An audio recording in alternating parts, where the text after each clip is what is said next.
While it's tempting to say that this is I'm going to call it almost insane rise in Tesla, nearly 100% in about a 2 months, 2 to 3 month period.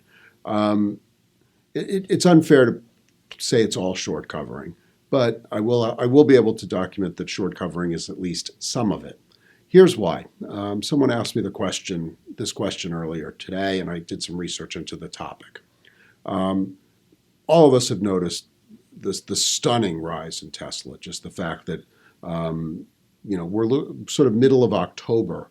We were looking at a stock that was around $250, and at the time of taping this today, we're just under 500. And who knows where it is by the time we actually put this up on the website. So we're talking, call it 100% rise in a very, very short period of time. That's astronomical.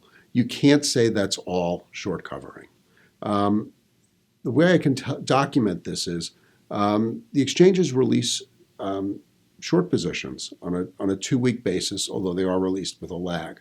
So as of October 15th, there were a bit over 35 million shares of Tesla shorted.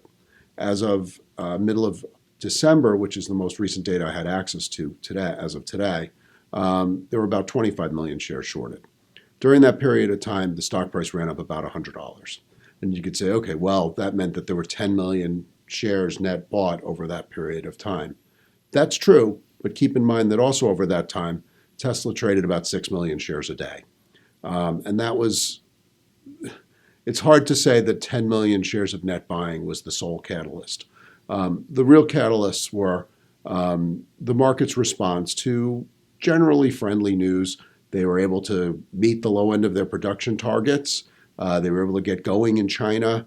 I think to a company that had less coverage and a less fervent following, that might have been considered a moderate positive.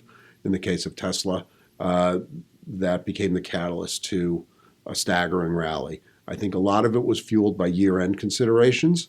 I think the shorts wanted to get some of their shorts off the books before year-end because they were big losers by that point. And I think the longs wanted to get on the books and make it appear as though they were certainly in possession of one of the hottest stocks at that particular moment. The fact that it's continued into January shows you the power of positive momentum. What we're seeing now is a classic parabolic rise. Those are rarely sustained in their full form. It's unlikely that you see a stock go parabolic in the way that we have and then not recoup some of the move. The problem is it's almost impossible to know when that move ends. Quite frankly, and I'm glad I didn't trade this way, I would have thought the move would have ended around the beginning of the year as those seasonal concerns finished. And since then, we've still seen the stock rally sharply. That's the danger of shorting into one of these moves. In hindsight, you'd say, oh, I wish I shorted it at 490, if you see the stock back at 400 or something of that nature. But the problem is finding the top is nearly impossible and pretty much only reveals itself in hindsight. So while I would say that I think that it's rare that you see a stock where the chairman is so fervent about trying to beat up the short sellers, and in this case he certainly has. I think that the move in this stock certainly has to surpass pretty much even almost anyone's wildest expectations, at least for a move of this nature happening so quickly. I think there's a lot of factors to which you can attribute a move of this type. Short covering is one, but it is far from the only one.